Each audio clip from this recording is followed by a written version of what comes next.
नमस्कार, आप देख रहे हैं एफएम न्यूज और मैं हूं आपके साथ में शोभित पाठक। बुलेटिन की शुरुआत करेंगे इस वक्त की अहम खबर के साथ। अमेरिकी सेना ने उत्तरी सोमालिया में इस्लामिक स्टेट के एक आतंकवादी बिलाल अल सुदामी समेत उसके लगभग 100 सहयोगियों को मार गिराया है। बाइडेन प्रशासन के 2 वरिष्ठ अधिकारियों ने इसकी जानकारी दी है। अधिकारियों ने कहा है कि सैन्य ऑपरेशन को इस हफ्ते अमेरिकी राष्ट्रपति जो बाइडेन से हरी झंडी मिल गई थी। बता दें कि बाइडेन प्रशासन में वरिष्ठ प्रशासनिक अधिकारी ने कहा कि उत्तरी सोमालिया में एक पहाड़ी गुफा परिसर से बिलाल अल सुदामी ने पूरे अफ्रीका और महाद्वीप के साथ आईएसआईएस के विस्तार और अन्य गतिविधियों को अंजाम की योजना जो है वो बना रहा था। अमेरिकी रक्षा मंत्री लॉयड ऑस्टिन ने बाद में एक बयान में पुष्टि की है कि अल सुदामी मारा गया है। 25 जनवरी को राष्ट्रपति के आदेश पर अमेरिकी सेना ने उत्तरी सोमालिया में एक अभियान चलाया, जिसके परिणाम स्वरूप कई इस्लामिक स्टेट के सदस्य मारे गए, जिनमें बिलाल अल सुदामी भी शामिल था। अल सुदामी अफ्रीका में आईएसआईएस की बढ़ती उपस्थिति को बढ़ावा देने और अफगानिस्तान सहित दुनिया भर में समूह के संचालन के वित्त पोषण के लिए जिम्मेदार था।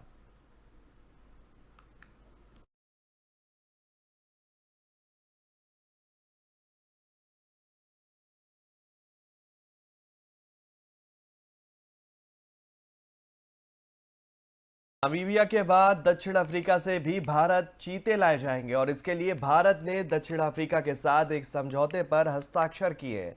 8 से 10 साल के बीच हुए समझौते के तहत हर साल 12 चीते भारत आने हैं। बताया जा रहा है कि फरवरी में भारत को 12 चीते मिलने की उम्मीद है।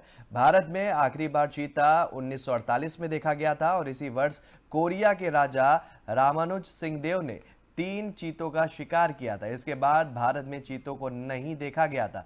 1952 में सरकार ने चीतों को विलुप्त घोषित कर दिया और इसके बाद भारत सरकार ने 1970 में एशियाई चीतों को ईरान से लाने का प्रयास किया। ईरान सरकार से बातचीत में की गई पहल सफल नहीं हो सकी, मगर अब नामीबिया से 8 चीतों को मोदी सरकार लेकर आई है। केंद्र सरकार की 5 साल में 50 चीते लाने की योजना भी है। बता दें कि कूनो नेशनल पार्क में चीते को बसाने के लिए 25 गांव के ग्रामीणों को अपना घर छोड़ना पड़ा।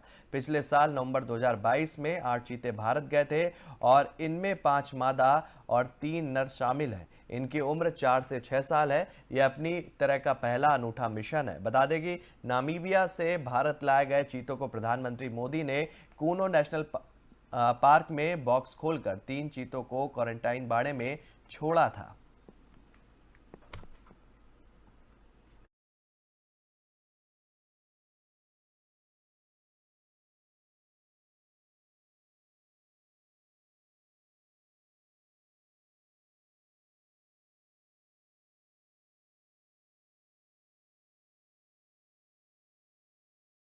उत्तर भारत समेत दिल्ली में आज सुबह फिर एक बार ठंड ने दस्तक दे दी है। हालांकि पिछले कुछ दिनों से प्रदेश के कई राज्यों में धूप निकलने के कारण लोगों को थोड़ी राहत जरूर मिली थी। मौसम विभाग की जानकारी के मुताबिक प्रदेश में एक बार फिर हल्की बारिश होने की संभावना है, जिस कारण फिर से ठंड का सामना करना पड़ सकता है। बता दें कि मौसम विभाग से मिली सूचना के अनुसार पश्चिमी हिमालय क्षेत्र में 29 और 30 जनवरी को बारिश और बर्फबारी होने के संकेत हैं, जिसकी वजह से उत्तर भारत में ठंड का प्रकोप फिर से देखने को मिल सकता है। और इसके अलावा राजधानी समेत मैदानी इलाकों में भी इन दोनों दिन हल्की बारिश या फिर बादल छाए रहने की भी संभावना है। जानकारी के मुताबिक राष्ट्रीय राजधानी में गुरुवार को न्यूनतम तापमान 12.8 डिग्री सेल्सियस दर्ज किया गया, जो इस महीने का सर्वाधिक था। भारत मौसम विज्ञान के अनुसार दिल्ली का अधिकतम तापमान 17.3 डिग्री सेल्सियस दर्ज किया गया, जो इस मौसम के औसत से 5 डिग्री सेल्सियस अधिक था। केंद्रीय प्रदूषण नियंत्रण बोर्ड के आंकड़ों के अनुसार दिल्ली में संपूर्ण वायु गुणवत्ता सूचकांक AQI 997 दर्ज किया गया।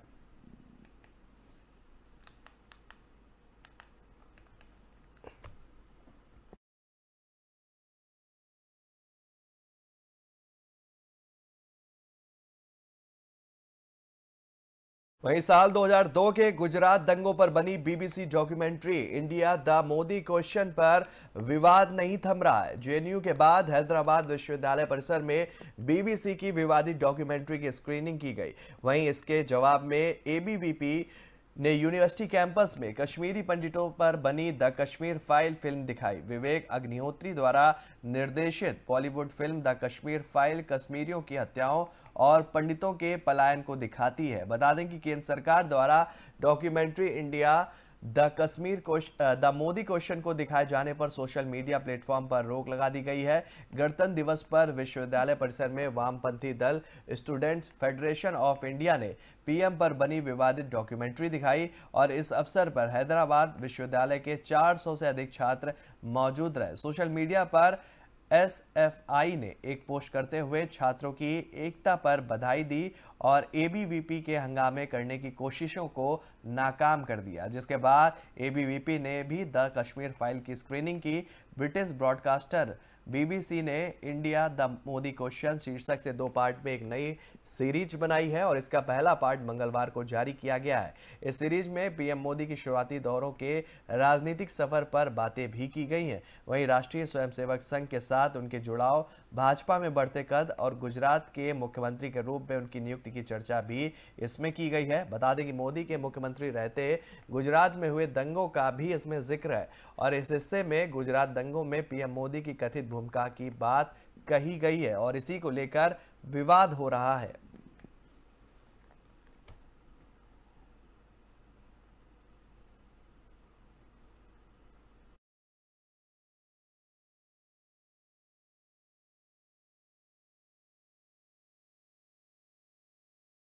शाहरुख खान की कमबैक फिल्म पठान ने बॉलीवुड के अच्छे दिन भी वापस ला दिए हैं। तमाम विवादों के बाद रिलीज हुई पठान का क्रेज ऑडियंस के सिर चढ़कर बोल रहा है। ओपनिंग डे पर बॉक्स ऑफिस पर धुआंधार कमाई के बाद दूसरे दिन भी फिल्म ने टिकट खिड़की पर शानदार कलेक्शन कर सुर्खियां बटोरी। चलिए जानते हैं कि फिल्म ने 26 जनवरी गुरुवार को कितने करोड़ का कलेक्शन भी किया। तो बता दें कि पठान ने पहले ही दिन इतिहास रचते हुए सबसे ज्यादा कमाई करने वाली हिंदी फिल्म का रिकॉर्ड भी अपने नाम कर लिया। पठान ने कलेक्शन के मामले में केजीएफ 2 और वॉर जैसी कई फिल्मों का रिकॉर्ड ब्रेक कर दिया। शाहरुख खान की स्पाई थ्रिलर ने इस फिल्म में हिंदी भाषा में 55 करोड़ का कलेक्शन किया है, जबकि अन्य भाषाओं में 2 करोड़ की कमाई की गई है। वहीं दूसरे दिन फिल्म को 26 जनवरी यानी कि गणतंत्र दिवस की छुट्टी होने का पूरा फायदा पहुंचा और फिल्म ने पहले दिन से भी ज्यादा कलेक्शन किया।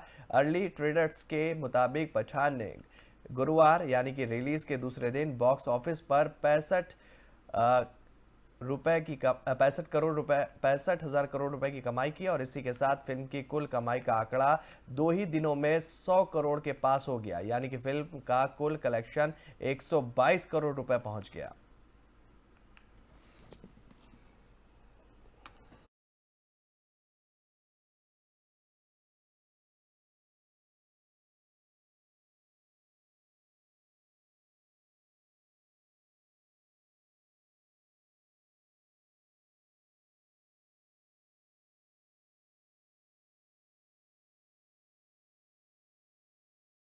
प्रोविजनल अटैचमेंट ऑर्डर को चुनौती देने वाली प्रकाश इंडस्ट्रीज लिमिटेड और प्रकाश थर्मा पावर लिमिटेड नाम की फर्मों द्वारा दायर याचिकाओं को स्वीकार करते हुए दिल्ली हाईकोर्ट ने माना कि ईडी के पास मनी लॉन्ड्रिंग के अलावा किसी अन्य अपराध की जांच करने की शक्तियां नहीं है और एजेंसी स्वयं यह नहीं मान सकती है कि एक विधेयक अपराध किया गया है। न्यायमूर्ति यशवंत वर्मा की एकल पीठ ने कहा कि इस बात पर जोर देने की आवश्यकता है कि पीएमएलए ईडी को केवल धारा 3 अपराधों की जांच करने का अधिकार देता है और इसकी जांच और पूछताछ करने की शक्तियां उस धारा में परिभाषित मनी लॉन्ड्रिंग के अपराध तक ही सीमित है। अदालत ने कहा कि ईडी अपराधों की जांच या पूछताछ करने की शक्ति का हनन नहीं कर सकता है। अदालत ने यह भी कहा कि किसी भी मामले में ईडी अपने स्वयं के प्रस्ताव पर इस अनुमान पर आगे नहीं बढ़ सकता है कि तथ्यों का एक विशेष सेट एक अनुसूचित अपराध का सबूत है और उस राय के आधार पर पीएमएलए के तहत कार्रवाई शुरू करता है। अगर जांच के दौरान ईडी इस निष्कर्ष पर पहुंचता है कि उसके कब्जे में मौजूद सामग्री किसी अन्य कानून के तहत किए गए अपराध को दर्शाती है तो वह संबंधित एजेंसी को आवश्यक कार्रवाई के लिए जानकारी प्रस्तुत करने को बाध्य होगी।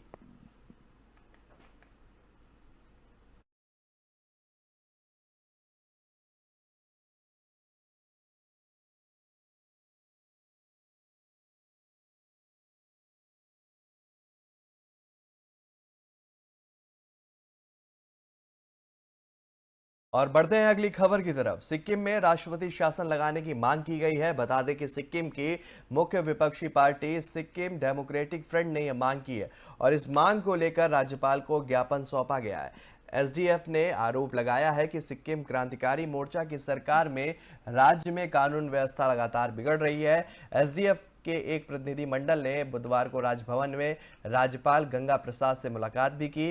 पूर्व लोकसभा सांसद पीडी राय की अगुवाई में एक प्रतिनिधि मंडल राजभवन पहुंचा और राज्य में राष्ट्रपति शासन लागू करने की मांग की। एसडीएफ नेताओं का कहना है कि हमने राज्यपाल से मांग की है कि वह आर्थिक, सामाजिक और राजनीतिक सुरक्षा सुनिश्चित करें और संविधान के आर्टिकल 371 के तहत सिक्किम के लोगों के मौलिक अधिकारों की रक्षा भी करें। एसडीएफ ने राज्यपाल से मांग की है कि राज्य में अगले साल 2024 में होने वाले विधानसभा चुनाव निष्पक्ष तरीके से संपन्न कराए जाएं।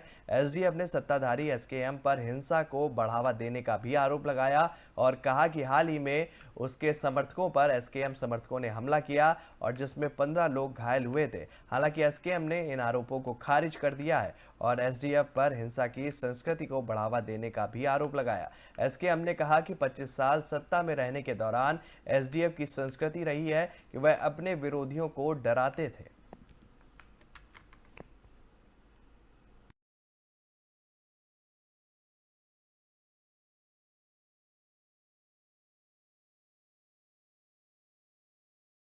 वहीं दिल्ली नगर निगम चुनाव के बाद अब सबकी निगाहें एमसीडी मेयर चुनाव पर टिकी हुई हैं। ताजा मामले में आम आदमी पार्टी के मेयर पद की उम्मीदवार डॉक्टर शैली ओबराय ने सुप्रीम कोर्ट का दरवाजा खटखटाया है और मेयर चुनाव समय पर कराने की मांग भी की है। इस याचिका पर शीर्ष अदालत ने जो है शुक्रवार को सुनवाई कर सकती है। बता दें कि आम आदमी पार्टी ने दिल्ली के मेयर और डिप्टी मेयर पद के उम्मीदवारों के नामों की घोषणा पिछले साल दिसंबर महीने में की थी।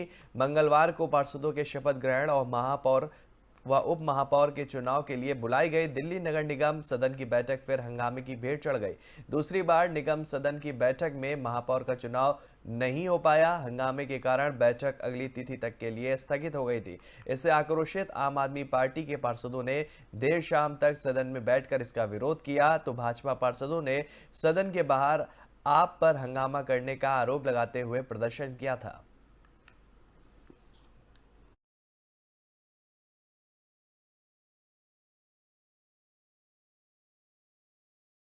वहीं उपेंद्र कुशवाहा के जेडीयू में हिस्सेदारी मांगे जाने पर मुख्यमंत्री नीतीश कुमार ही नहीं बल्कि डिप्टी सीएम तेजस्वी यादव भी भड़क गए हैं। बता दें कि तेजस्वी ने कहा है कि कुशवाहा को उचित प्लेटफॉर्म पर और पार्टी में जाकर बात करनी चाहिए। महागठबंधन के खिलाफ कौन क्या बोलता है इससे कोई भी मतलब नहीं है। सीएम नीतीश ने भी कहा है कि पार्टी के मुद्दों पर पार्टी के फोरम पर ही चर्चा होती है, ट्वीट या मीडिया के जरिए बात नहीं होनी चाहिए। पटना के गांधी मैदान में गणतंत्र दिवस समारोह में शामिल हुए मुख्यमंत्री नीतीश कुमार ने जेडीयू संसदीय बोर्ड के अध्यक्ष उपेंद्र कुशवाहा के बागी तेवर पर जमकर निशाना साधा और उनके साथ ही डिप्टी सीएम और आरजेडी नेता तेजस्वी यादव से कुशवाहा को नसीहत भी दे डाली।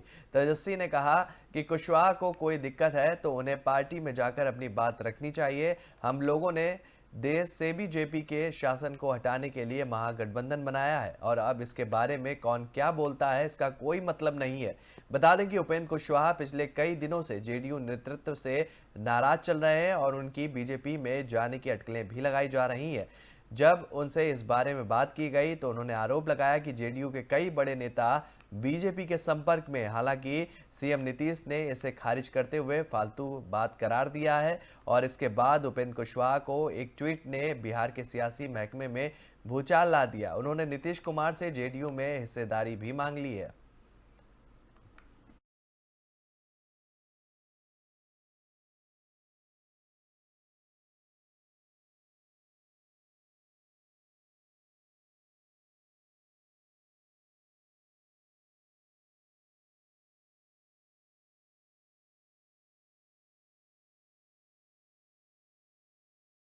बढ़ते हैं अगली खबर की तरफ। स्वास्थ्य मंत्री मनसुख मांडविया ने विज्ञान एवं प्रौद्योगिकी मंत्री जितेंद्र सिंह ने भारत बायोटेक के नेजल कोविड टीके इनकोवैक को लॉन्च किया है। यह दुनिया की पहला कोविड-19 इंट्रानेजल वैक्सीन है। भारत बायोटेक द्वारा विकसित वैक्सीन सरकार को 325 रुपए प्रति डोज में उपलब्ध होगी, जबकि निजी अस्पतालों को इसकी कीमत ₹800 देनी होगी। बता दें कि भारत बायोटेक को दिसंबर 2022 में प्राथमिक 2 खुराक और हिस्ट्रोलोगस बूस्टर के रूप में मंजूरी मिली थी। इनकोवैक को वॉशिंगटन विश्वविद्यालय के सेंट लुइस के साथ साझेदारी में विकसित किया गया है। भारत बायोटेक ने बताया है कि वैक्सीन की 2 खुराक 28 दिन के अंतराल पर देनी होती है। डोज लेने के लिए कोविन वेबसाइट पर जाकर अपॉइंटमेंट बुक किया जा सकता है। वैक्सीन लॉन्च का कार्यक्रम गणतंत्र दिवस के मौके पर रहा।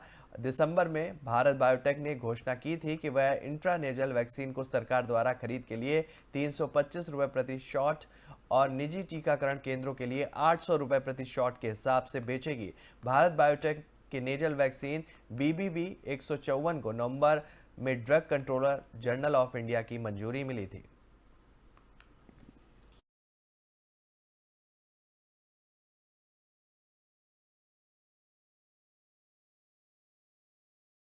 यूपी के डुमरियागंज से सांसद और बीजेपी के वरिष्ठ नेता जगदम्बिका पाल बाल बाल बच गए हैं। संत कबीर नगर नेशनल हाईवे पर उनकी गाड़ी नीलगाय से टकरा गई। कार में सही समय पर एयरबैग खुल जाने की वजह से जगदम्बिका पाल, उनके ड्राइवर और गनर की जान बच गई। यह हादसा उस वक्त हुआ जब सांसद जगदम्बिका पाल संत कबीर नगर से होते हुए गोरखपुर जा रहे थे। नेशनल हाईवे पर चुरेब गांव के पास उनकी गाड़ी से एक नीलगाय टकरा गई। इस हादसे में गाड़ी का अगला हिस्सा पूरी तरह से क्षतिग्रस्त हो गया है। दुर्घटना के बाद सांसद जगदम्बिका पाल दूसरी गाड़ी में बैठकर गंतव्य के लिए रवाना हो गए। बताया जा रहा है कि वो गोरखपुर में एक निजी कार्यक्रम में सम्मिलित होने के लिए जा रहे थे।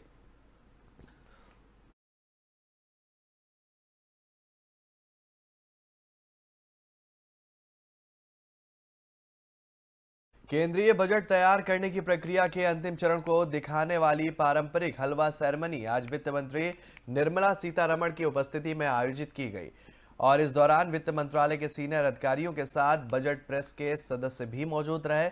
वित्त मंत्री निर्मला सीतारमण की मौजूदगी में नॉर्थ ब्लॉक स्थित वित्त मंत्रालय में हलवा सेरेमनी का आयोजन किया गया और सभी को हलवा बांटा गया।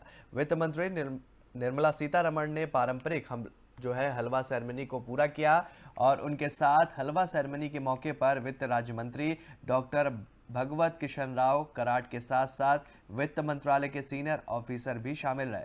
पिछले 2 सालों की तरह 2023-24 का केंद्रीय बजट भी कागज रहित या पेपर लेस रूप में दिया जाएगा और इसे 1 फरवरी को पेश किया जाएगा। वित्त मंत्रालय ने कल ही एक ट्वीट के जरिए इस बात की जानकारी दी थी। वित्त मंत्रालय ने ट्वीट किया था कि बजट दस्तावेज 1 फरवरी को सीतारमण द्वारा बजट भाषण पूरा होने के बाद एंड्रॉइड और iOS दोनों प्लेटफॉर्म पर यूनियन बजट मोबाइल ऐप पर उपलब्ध होंगे। हलवा सेरेमनी के पीछे की मान्यता रही है कि हर शुभ काम को करने से पहले कुछ मीठा खाना चाहिए। भारतीय परंपरा में हलवे को काफी शुभ माना जाता है। देश के बजट जैसे बड़े इवेंट के लिए दस्तावेजों की छपाई से पहले इस सेरेमनी का आयोजन किया जाता रहा है और इस परंपरा के तहत वर्तमान वित्त मंत्री खुद बजट से जुड़े कर्मचारियों, बजट की छपाई से जुड़े कर्मचारियों और वित्त अधिकारियों को हलवा बांटते हैं। बता दें कि पिछले 2 साल से बजट पेपरलेस होने लगा है, तो बजट दस्तावेजों की पहले की तरह छपाई का आयोजन नहीं होगा। तो फिलहाल इस बुलेटिन में मेरे साथ इतना ही। देश और दुनिया से जुड़ी हुई तमाम खबरों के लिए आप बने रहिए FM न्यूज के साथ। नमस्कार।